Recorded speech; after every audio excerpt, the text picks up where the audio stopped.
Seutuhnya tentang Yohanes Pembaptis, pribadi yang profetis dalam arti lawan arus dengan sistem keagamaan yang baku waktu itu dan menampilkan alternatif lain yang sangat merugikan otoritas religius juga otoritas politis yang hidup dari agama.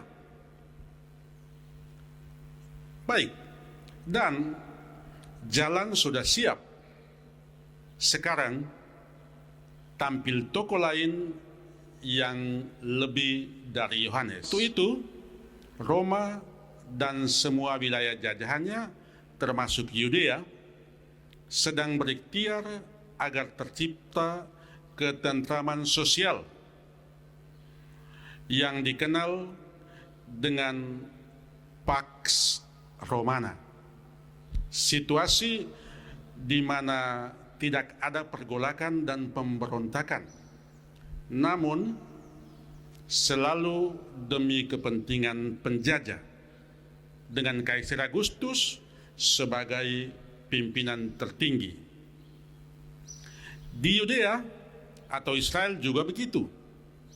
Namun yang dinantikan adalah Mesias sebagai juru pembebas yang mengembalikan kejayaan Israel, dan pada gilirannya Israel yang berdaulat akan menaklukkan seluruh dunia di bawah pimpinan seorang Mesias. Jadi ideal mesianis mereka itu atau pada waktu itu sangat hegemonis, menjadi bangsa yang jaya dan kolonisator atau penjajah. Dan semua kultus religius, doa-doa dan tata yuridis teokratis dibuat sekian untuk mempercepat kedatangan Mesias. Di Yudea, negeri jajahan Roma, orang menantikan Mesias politis. Tapi ada kelompok yang menantikan Mesias yang lain. Mesias yang dapat merekonstruksi tatanan dunia yang baru. Mesias rekonstruktor sosial dari bawah. Dari dunia para korban, orang-orang miskin, agar tercapailah kesetaraan di mana serigala tidak lagi memangsa dombanya, dan krisis adalah ladang subur tumbuhnya mesianisme. Paham dan gerakan akan tampilnya juru pembebas.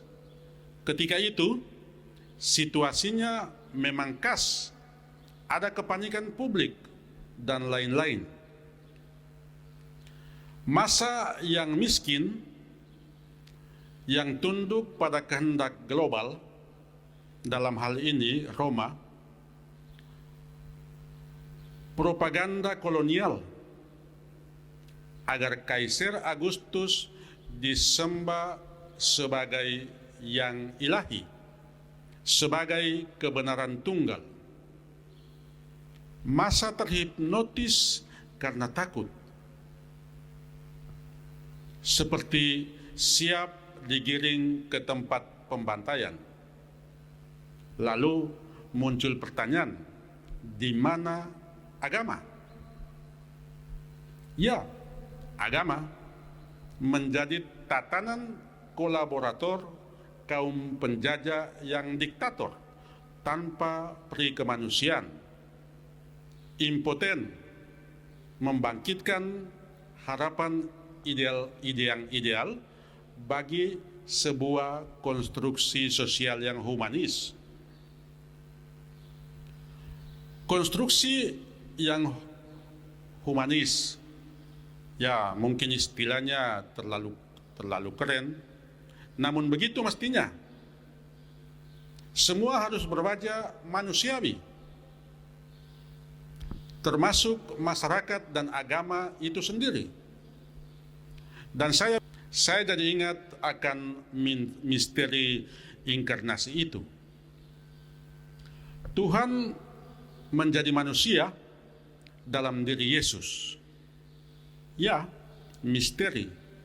Bukan berarti kita tidak tahu apa-apa, namun tidak pernah kita tahu semua.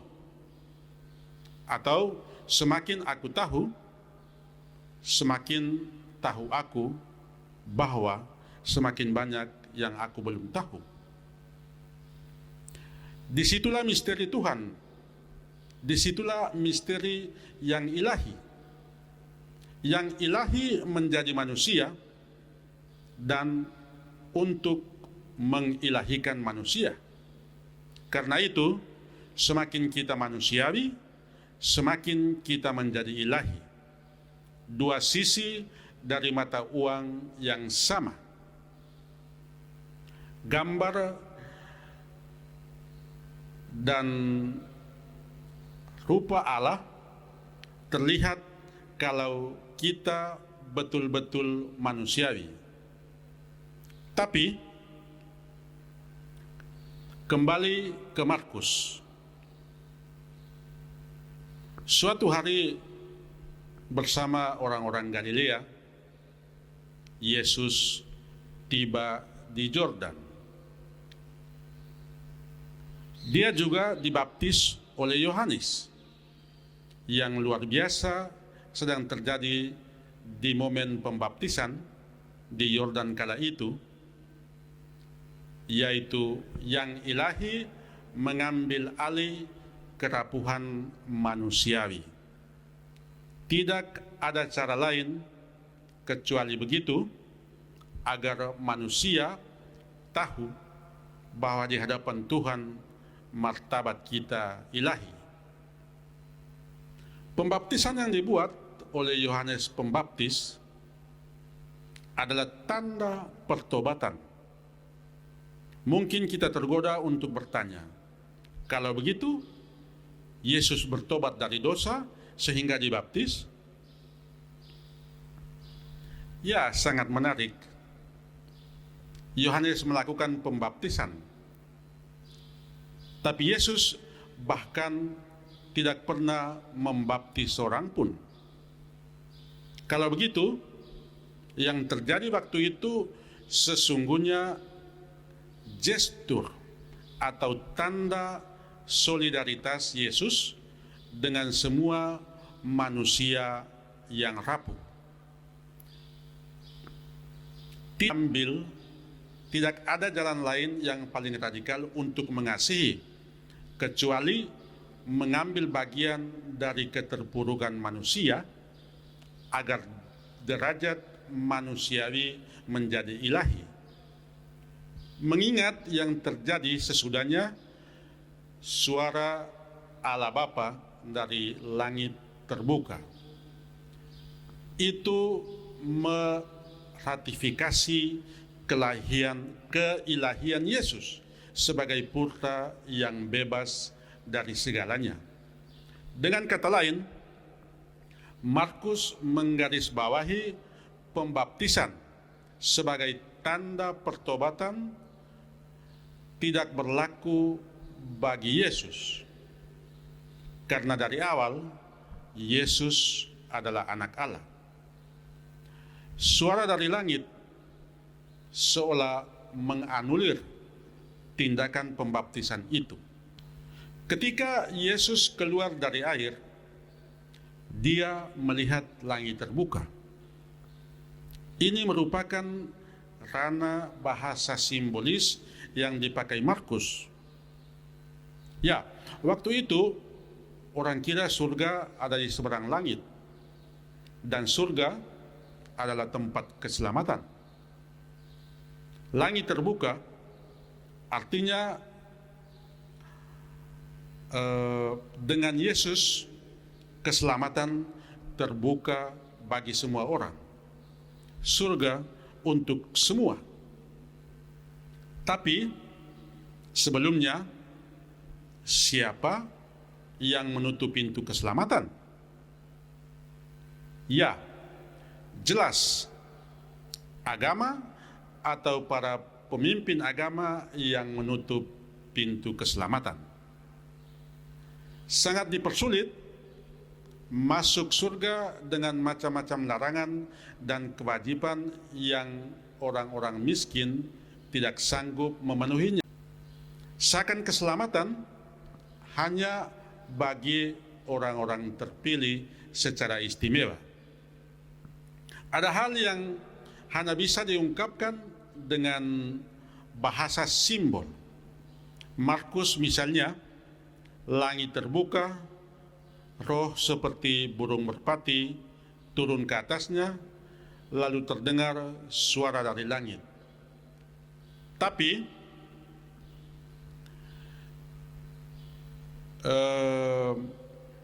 lebih dari sekedar simbol, coba kita bayangkan, andaikan kita mempunyai pengalaman seperti itu. Andaikan seorang mengatakan kepada Anda, "Engkaulah anakku yang kukasihi."